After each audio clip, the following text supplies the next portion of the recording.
Hello everybody, this is Chaos with Chaos Esports Productions, bringing you this tutorial video on the settings that I use for all of my videos for the Chaos Esports Productions YouTube channel. I just wanted to quickly go through my workflow process of how I finish rendering all of my files and get them into a format that is small enough that doesn't take years to upload onto YouTube. So first, I'll go ahead and open up one of my recent projects. I'll go ahead and do my Back to the Basics series. So obviously, I've got my entire video here, all my voices, my overlays, and things like that for my endings. All of that stuff gets done here. So whenever you're done with this, now this is opened up in Movie Studio Platinum Edition, but this actually is the same settings that you would normally use with Sony Vegas. This is just what I had open at the time. So basically, when you do your render, you go to your render as, and then in the formats, obviously you probably want something that most software programs use, so I recommend using the MP4 format. Some people use AVIs and things like that, but MP4 seems to be what works best for me. I do everything in 1080p, high quality. This is all under the XDCam extension, which is the MP4 format, and obviously we go with the 35 megabits per second VBR. So once you do that, that will render your MP4 file of your project, which will go into whatever file place you put it. So if we go to my video edits, we'll go to renders, there will be my MP4 file. So once I do that, I then open up a software program called Handbrake, which is a nice little tool that does compression, but it doesn't lose any of the quality that you get.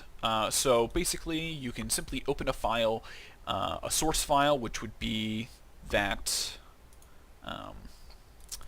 that rendered product that you have. So you'd open that up, it opens in here, all is good.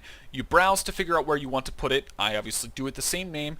Now, when you compress it, you can compress it in the same format, but quite honestly, it doesn't shrink the file size down enough that, doesn't take forever still. So I'd say if you do compress it down as an MP4, it only compresses it probably a fifth in comparison to an MKV, which is actually a lot smaller of a file size and is a lot better. So I go ahead and do an MKV, and then I go back and save it in my other folder here.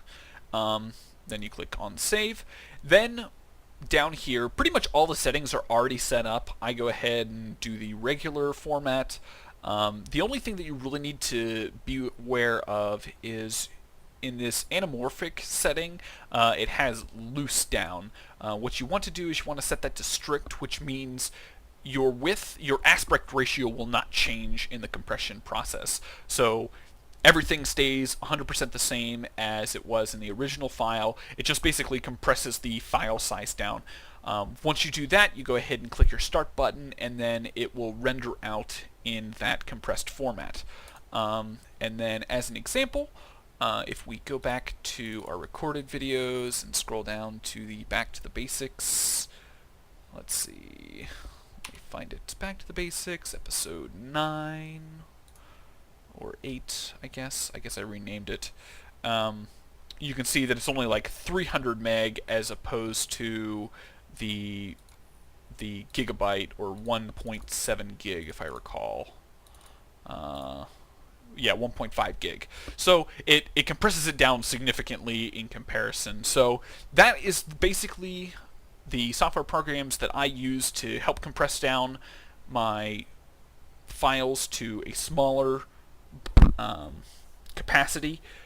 So if you have any questions or concerns, go ahead and feel free to leave comments down in the comment section below. I'd be more than happy to answer those out there. And yeah, so I hope you guys enjoyed, and I will see you guys next time.